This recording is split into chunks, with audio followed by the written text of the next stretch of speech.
Good morning, grade 3, and a warm welcome to the English class. Well, children, our today's lesson is, yes, read the title, children.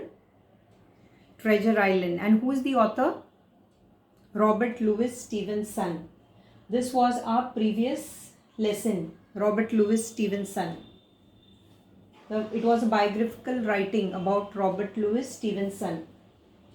Children, that lesson was, the previous lesson was, it was giving us a background information about this author.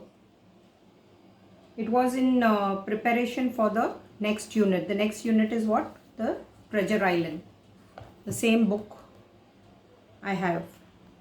Now children, this part over here is just an extract. What is an extract, children? Yes, many times we have done this. What's an extract? An extract from a book or a piece of writing is a small part that is printed or published separately. Okay, that's the meaning of extract. See, this is the whole book, right?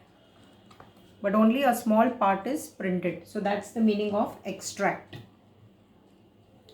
Well, let's start now. Robert Louis Stevens' Treasure Island is an adventure story about John Hawkins and his search for some hidden treasure. Treasures what, children? Valuables. Okay. Jim has found. Okay, children, what's adventure? What's the meaning of adventure? You have adventure sports, and we have done this, children, adventure stories before. It's unusual or exciting or some daring experience. That's the meaning of adventure stories. So Jim has found some papers and a book in a sea chest that was left in his parents' inn by an old pirate named Billy Bones. Children, parents' inn. So Jim is a boy and he was staying in his parents' inn. Inn, children, see this? I-double-N. Children, inn is a place, where it's like a hotel where you have accommodation, you can stay and you get food. It's mostly it was used by travelers. Old pirate named Billy Bones, who had recently died. Some men came to the inn looking for the sea chest. Now children, what's the meaning of sea chest? I want you to find out. Okay, I can show you the picture also, but I want you to find out what is a sea chest. You may find out and send me and post your findings about the sea chest. But they ran away when a group of soldiers arrived. Okay? This much have you understood, children? In this extract, Jim goes to see Dr. Livesey and Squire Trelawney to show them what he has found. So Jim has found something. To whom did it belong, children? It belonged to Billy Bones. And there are even some other men looking for it. So he is taking this and he goes to Dr. Livesey and Trelawney. Now, what's a squire, children? It's given over here. See here. Squire is a wealthy landowner. That means who has lots of land. So he is a landowner. Wealthy means very rich. Children, just see the first paragraph again. Who left the sea chest, children? Who left it? Billy Bones. Billy Bones left the sea chest. And what did Jim find? What did he find in the sea chest?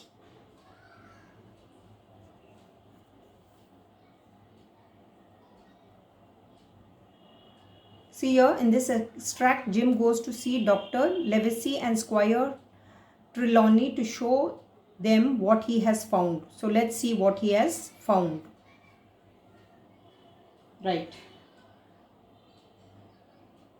First of all, said the squire, we will look at the book. Dr. Livesey eye peered over the squire's shoulder as he opened the book. Children, squire, I just now told you, it's there in the glossary. And what's the meaning of peered, children?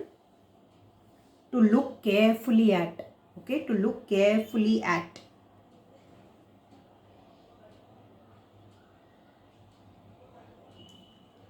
There are some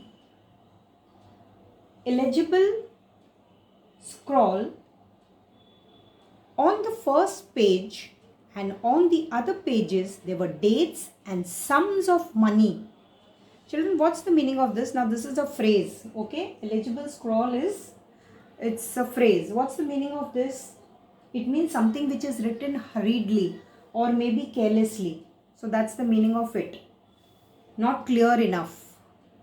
Okay? Sums of money means lots of money, children. Amounts of money. Sum we have in maths, no? Sum, find the sum, amounts. Okay? I can't make head or tail of this. Children, now this is also a phrase. Head or tail, children, means cannot understand. Your any story, head or tail, has a beginning and the end, no? Right? And then there is something in the middle. So head and tails means the story has, it is incomplete, cannot understand anything. Said Dr. Livesey.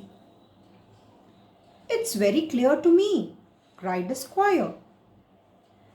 This is Billy Bones' account book.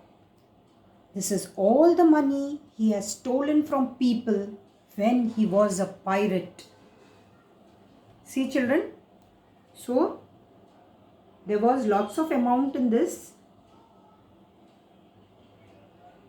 And when did he have this money, children? And from where did he get it? It is which he stole, okay? Because he was a pirate. Pirates are sea robbers, right? Okay. So children, why do you think Jim goes to see Dr. Livesey and Squire Trelawney? Yes, read this, you'll get the answer. He goes to see Dr. Livesey and Squire Trelawney to show them the papers and the books he has found. The squire looked at the papers. The bundle had been sealed with wax in several places. Children, bundle? Bundle is what? A group of things tied together. After your exam, you have the bundle of paper, okay? I take the bundle of paper. So that's a bundle of paper. Children, sealed with wax. Sealed is, wax is like glue, a sticky thing. Gum, what you say. Sealed is, children, to close, okay, securely. I watched as the squire broke the seals carefully. One of the papers was a map of an island. Children, what's an island? Piece of land surrounded with water. It was marked with the names of places where a ship could drop anchor safely near the shore.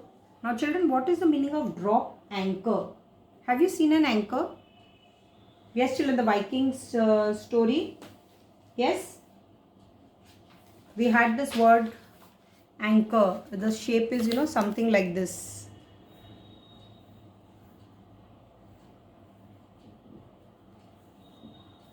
Okay. Now what's the meaning of drop anchor? Drop anchor is to let a ship's anchor go down into the sea, so that it stops the ship from moving. As you have a in your car, children, we have a brake to stop the car. So this anchor, because in the, how would others they stop the ship? The ship is huge, right? So drop anchor is to let a ship's anchor go down into the sea to stop the ship from moving. So well, children, that was the meaning of drop anchor. Now children, look here. What do they find when Squire Trelawney breaks the seals? I repeat again, what do they find when Squire Trelawney breaks the seals, what do they find? They find a map of an island. See here children, they find a map of an island. Okay, let's continue now. The measurements written on the map showed that the island was about 9 miles long and 5 miles wide. That's the measurement of the island.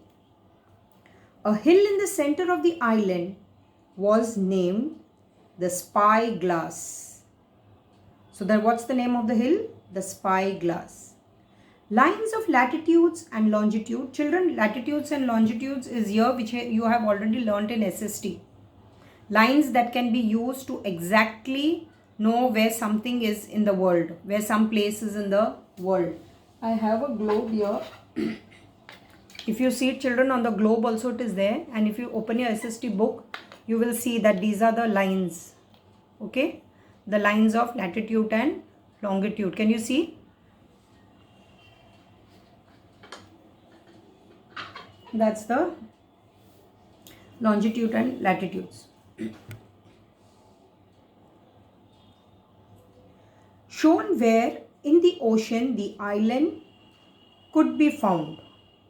Okay, so these lines children, they help us to locate a place. So they were able to find where the island was. There were 3 large red crosses on the map. So how many crosses were there children on the map? There were 3 crosses on the map, large. 2 were in the north part of the island and 1 was in the southwest. Children, why do you think the crosses were there? Yes?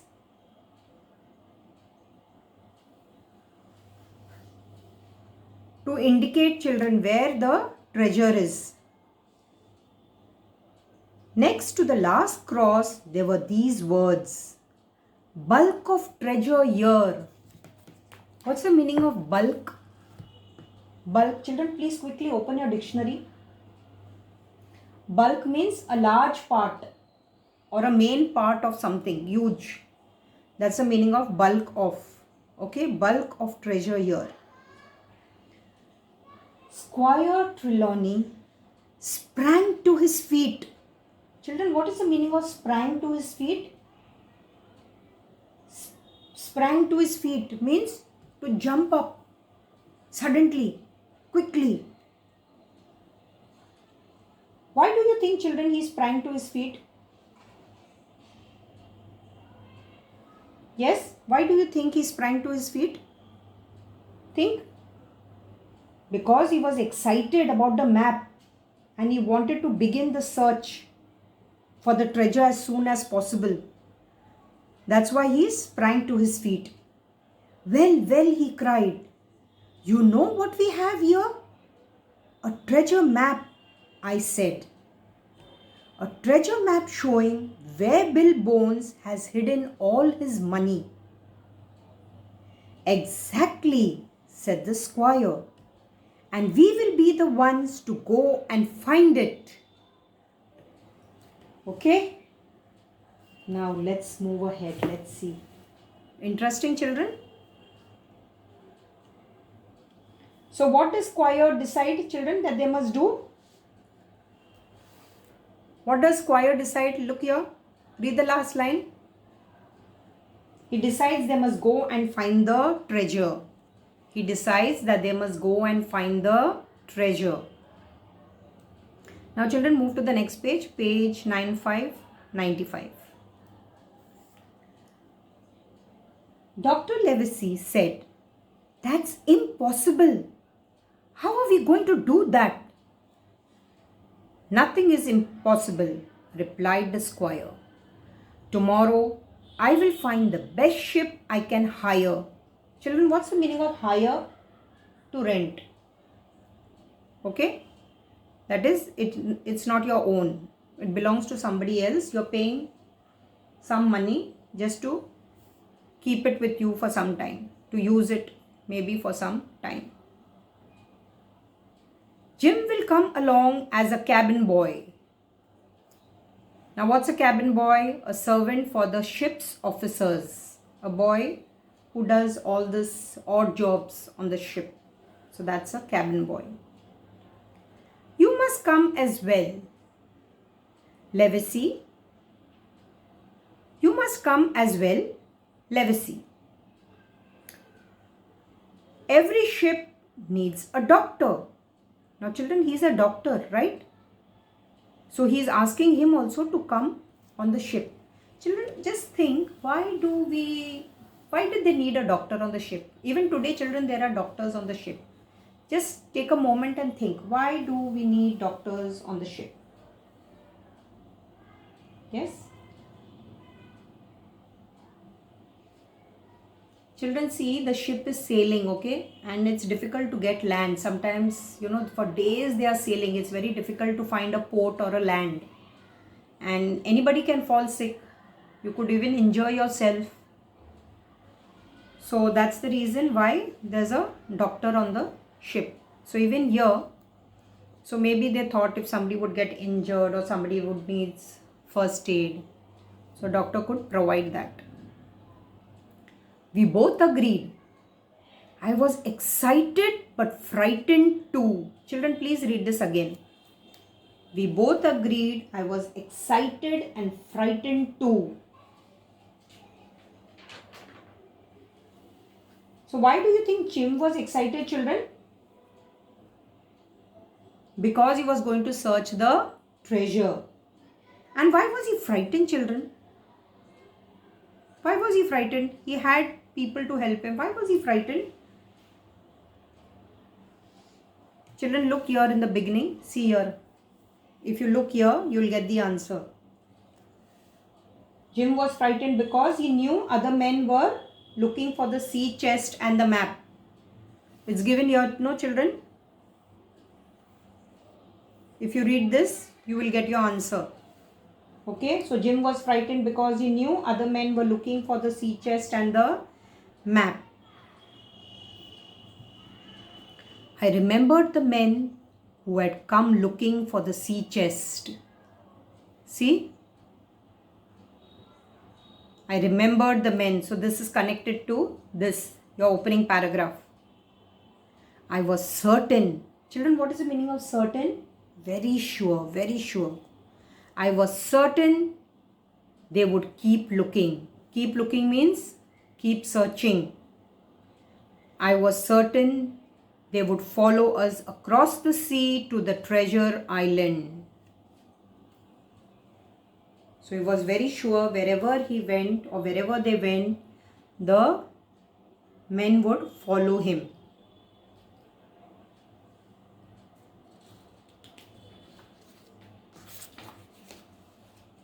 So children, just what you will do is you will read this, okay? You will read the lesson and think of the questions which I asked you, because those are the same questions which are there in the comprehension. I think one over here is, let's see this. How do the characters know that Billy Bones had lots of money, children? How did you know? How did the characters, who were the characters, children, in this story? Yes, who were the characters? Jim, then Dr. Levesey and Trelawney, right? So how do the characters know that he had lots of money? Because of the sums of money written in the book. And how did the characters know, children, that they found a treasure map? How did the characters know that they found a treasure map? A map could just be a location, but how did they know that this is a treasure map? They know they had found a treasure map because on the map there were 3 red crosses. Can you see 3 large red crosses on the map? And it was written there. What was written there, children? Bulk of treasure here. Bulk of treasure here. Interesting, children. What you could do is, children, you can buy this book. It's not very expensive. Okay, most of our English lessons are extract. So you could buy books, children. You should have a collection of books. So you can read, and this is a very popular book among children. Many of my children, last year children, they had bought it online also. You could, or if you're visiting a bookstore, you could buy this book. So what you're going to do is, children, you will read the lesson carefully again. Okay, see the words, see the phrases. Children, please read where the words appear. If you want to find the meanings or the phrases, please read how it appears. Okay, and then you will understand the meaning of it. After that, I want you to do just the word check and the phrases. Only do the word check and the phrases. Don't write the question and answers. Don't do the comprehension, that is A, B, C. I will discuss it in the class. In your next Zoom class, I will discuss it. Okay. So that's all, children. Happy learning. Well, children, we move to this next topic. This is your writing skills. Writing, where you're going to write a biographical writing. Now, children, what's a biographical writing? What's the meaning of biography? Yes, you're well versed with it. Biography is a story of a person's life or part of his or own life written by someone else. So a biography can be a whole book about a particular person's life. Children, sometimes you can have a whole book, or sometimes you can just have, a short account of the person's life in a magazine or a website. You'll see just a few lines, and it should include facts. Okay, or sometimes there will be only a few facts about the person. It could be even in a dictionary or an encyclopedia. You will find this, just a few facts. I'll just show it to you. I have a book here. I'll show you. Okay, I have an encyclopedia. So let me just show it to you.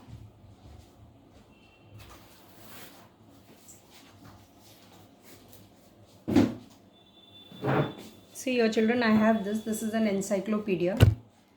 And here if you see, okay, Baggett Charles. Here you have a short biography about this person. Like this, there are very some important people. You even have it on page 6. I seen it. Yes, see here. Here also you have. Then you have here Adams John. Okay, so this you could have it. See, they are very short, no? Just one paragraph. Sometimes you have the whole book. Remember, I showed you this Mahatma Gandhi's book. But that was an autobiography. Okay, so that's the whole book. So this is just a few lines. A biography usually begins with a person's birth. Children, it usually begins with a person's birth and goes in order through his life. It should be in order, children, okay? You can't start anyhow and anywhere. So you start like when he's born, and then later his schooling, his education, how we had about Robert Louis Stevenson, then adulthood. So you go in a proper manner. Like children, look here, Robert Louis Stevenson was born. They gave us this place and the year, the birth date. Then he bought a house. Children, these are some remarkable things what happens in the person's life. So you can include that, your first house, the first car, the first book published. So those are all remarkable things which you could write when you're writing a biography. Now, as I said, biography contains facts about a person's life. See children, when he was married, when he returned. So all these are facts. So now children, what you're going to do is, since you have a weekend, I'm giving you this so that you could write a biography. Now children, here it is given a member of a class. Last year we had done this, but since we are not in school, I want you to do a biography on your grandparents. Children, take only one. You take either your grandmother or your grandfather. Don't take both. Okay, so you could ask them questions like full name, where they were born, where they live, how many brothers and sisters. So if they have pets or something, if they have something very, which is something dear to them, they may have some memories or some photographs or maybe some clothes which were passed down to them, or maybe a walking stick, something, whatever you want to write, or maybe a piece of music, old records, old books, what they like, what they dislike, then any exciting incident. If your grandparents were, if they have experienced some partition or some war, so you could write about that, some major things what took place in the world. So you could mention that if they want to, if they have some memories or any other information. So instead of classmates, children, we are going to write about our grandparents. Write either one. I repeat again, you will write either one. Maybe it is your grandmother or your grandfather. So this is giving you children an opportunity, okay, for you to, you could even write your own questions. This is just given over here. You could write your own questions.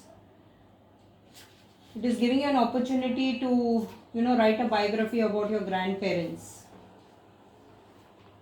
This is, children, what I made. I made just a note for you so that things are easy. Biography, and this is full name. The same thing as it is given in the text. So children, here you will just make notes. And once your notes are ready, then you can start a biography. Children, don't make it too long. Just one page is enough. Okay, these are the questions what I have written. Now children, if you want to include some other questions, you may include. That's what I said. The biography is giving you a chance. Okay, it's giving you an opportunity to write questions. So you could write questions and seek answers from them.